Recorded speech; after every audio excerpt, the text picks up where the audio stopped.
Olá, vamos começar agora a primeira lição do segundo trimestre de 2020, que tem como título A Conversão que Mudou uma História. O texto bíblico base se encontra em Atos 9. É muito importante que vocês façam a leitura do texto bíblico e também a leitura diária para entender melhor o conteúdo da lição. Atos 9 nos narra um dos momentos mais marcantes da história, que é a conversão de Saulo. O fato deve ter acontecido mais ou menos 3 anos após a morte e ressurreição de Jesus Cristo. Saulo, ele acreditava em Deus, mas ele não acreditava em Jesus. Ele não acreditava que o Messias prometido viria desta forma, sendo humilhado, rejeitado, sacrificado, crucificado. Ele não conseguia acreditar nisto. E por isso ele perseguia todas as pessoas que pregavam a palavra, que falavam de Jesus. E quanto mais as pessoas cumpriam o ID de Jesus e pregavam a sua palavra, mais irado ele ficava. E isso foi muito difícil na época, porque realmente ele era um homem contra Cristo, até que ele teve um encontro com Jesus. Por isso, o título da lição, A Conversão que Mudou a História, porque a conversão de Paulo mudou a sua história. E aí nós podemos tirar a primeira lição para a nossa vida. Quando nós temos um encontro verdadeiro com Jesus, quando nós nos convertemos verdadeiramente, existe uma transformação de vida que muda a nossa história. Agora nós vamos para o primeiro título, que fala sobre o menino judeu. A infância de Saulo. Como foi a infância de Saulo? Bom, pouco se sabe sobre essa fase da sua vida, porque não há relatos na Bíblia sobre a sua infância, né? Mas o autor se baseou na infância de um menino judeu que teve a oportunidade de estudar, porque sabemos que ele teve, né? Ele foi um cara, né, um homem, assim, muito culto, né? Ele até se achava muito, ele era realmente um fariseu legalista, né? Então, nós podemos pensar na infância dele como a infância de um menino judeu que teve oportunidades para estudar. Então vamos pensar que ele com 5 anos foi alfabetizado e começou a ler as escrituras. E entre os 13 e 16 anos foi enviado a Jerusalém para ser educado como rabino. Ser rabino dentro do judaísmo significa ser professor, ser mestre, ou literalmente, ser grande.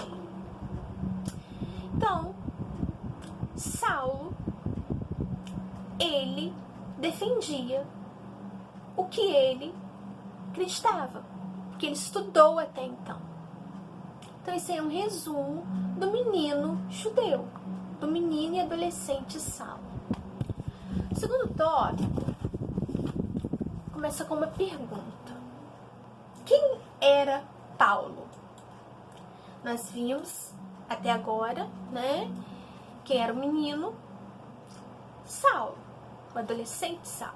Quem foi o adolescente e o menino Saulo? Agora nós vamos entender quem era Paulo. A conversão de Paulo foi tão verdadeira que em Gálatas 2:20 ele diz: E vivo não mais eu, mas Cristo vive em mim. Então vamos entender um pouquinho quem era Paulo.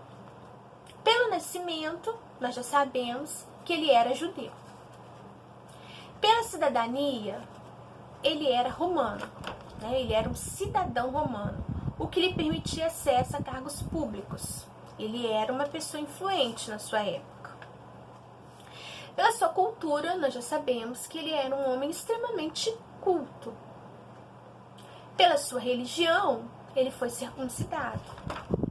Espiritualmente dizendo, após a sua conversão, ele se considerava o menor de todos os apóstolos. Olha a diferença. Antes, ele se achava tão importante, tão melhor que os outros, que ele achava que ele podia perseguir os cristãos. E agora ele se julgava o menor dos apóstolos. Ele nem se achava na condição de ser digno de ser chamado apóstolo. Ele assim foi intitulado pela graça e misericórdia do nosso Deus, segundo ele. Então nós podemos perceber aí uma transformação na vida de Paulo. E o tópico 3 fala exatamente sobre isso, né? Essa transformação. Como que aconteceu essa transformação na vida dele? De perseguidor da Igreja de Deus, entendendo que a Igreja de Deus somos nós, né? A perseguido e apóstolo. E detalhe, não tinha medo de pregar a palavra. Existem algumas narrativas da Bíblia sobre a conversão e a transformação de Paulo. Uma experiência que marcou a sua vida para sempre. A sua conversão foi um evento sobrenatural.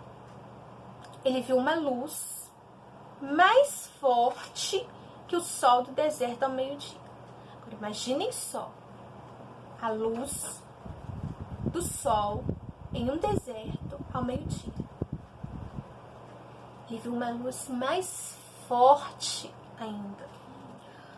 Os que estavam com ele ouviam a voz, mas não conseguiam entender, né? Eles tinham saído para perseguir os cristãos.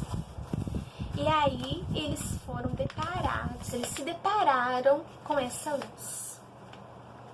E eles não estavam entendendo nada.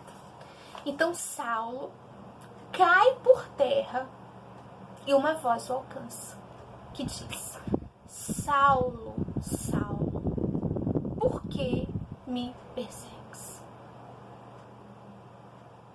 Eu fico imaginando a voz de Jesus falando com ele. Uma voz doce, questionando mesmo. Saulo, Saulo, por que me persegues? Eu não fiz nada com você. Por que você está fazendo isso? E atônito, ele diz: quem és tu, Senhor? E Jesus, né, lhe responde: eu sou Jesus, a quem tu persegues. Nossa, que impacto, que choque. Fico imaginando a reação de Saulo naquele momento. Tudo que ele tinha acreditado até então era uma mentira. Ele percebeu que Jesus não era um mito, não era uma ilusão, não era uma mentira, não era uma superstição. Jesus era real. Estava falando com ele. A graça de Jesus o alcançou. Então foi assim que aconteceu a transformação de Saulo para Paulo. E nunca mais ele foi o mesmo. Aqui nós aprendemos uma grande lição. Não deixe de experimentar essa graça que Deus nos oferece. Essa paz que só Jesus pode nos dar. Quando nós nos convertemos e aceitamos Jesus como Senhor e Salvador de nossas vidas, não quer dizer que nós não vamos ter mais problemas. Pelo contrário, Paulo teve uma imensidão de problemas. Mas Deus nos dá uma paz que excede todo entendimento. Ele nos dá uma força interior que nós não sabemos que temos. O nosso coração nunca mais fica vazio, porque ele é preenchido pelo amor de Deus. E nós sentimos Deus nos sustentando, nos fortalecendo nos momentos mais difíceis da nossa vida. Em todo tempo, Deus está conosco, e nós podemos sentir a sua presença em nossa vida. Foi isso que fez toda a diferença na vida de Paulo. Então, nós já vimos, né, primeiro tópico aí, nós falamos um pouco sobre o menino judeu, até então Saulo. Depois nós conhecemos um pouco quem foi Paulo. E entendemos como que aconteceu essa transformação na sua vida. Agora, o quarto ponto e último fala sobre a disposição para o serviço. Quem conhece o amor de Cristo deseja servi-lo. Muitos querem ser servidos. Muito bom, realmente, muito bom ser servido, né? Mas uma pessoa salva e grata, ela quer servir, ela sente o desejo de servir. E Jesus nos deu esse exemplo. E Paulo também nos deu esse exemplo. E nós devemos seguir o exemplo deles, né? E devemos servir, buscar, né, descobrir qual o dom que Deus nos deu e utilizá-lo da melhor forma possível. Cada um tem um dom. Não existe essa história que eu não tenho dom nenhum. Peça a Deus, se você ainda não sabe qual é o seu dom, para Ele te mostrar. E aí você vai sentir um enorme desejo de servir também. E agora, para finalizar, nós temos aqui, né, o pensar e o agir, que é uma parte assim que eu acho super importante, né? E nós devemos pensar no significado dessa palavra, pensar e agir. Não adianta só pensar, né? Ah, eu pensei que eu poderia fazer isso, né? Mas só pensar não adianta nada. Pensar e agir. Pensar e praticar. Então, o primeiro ponto que o autor coloca aqui, no pensar e agir, ele diz assim: nenhum coração é duro bastante para não ser alcançado pela graça de Jesus.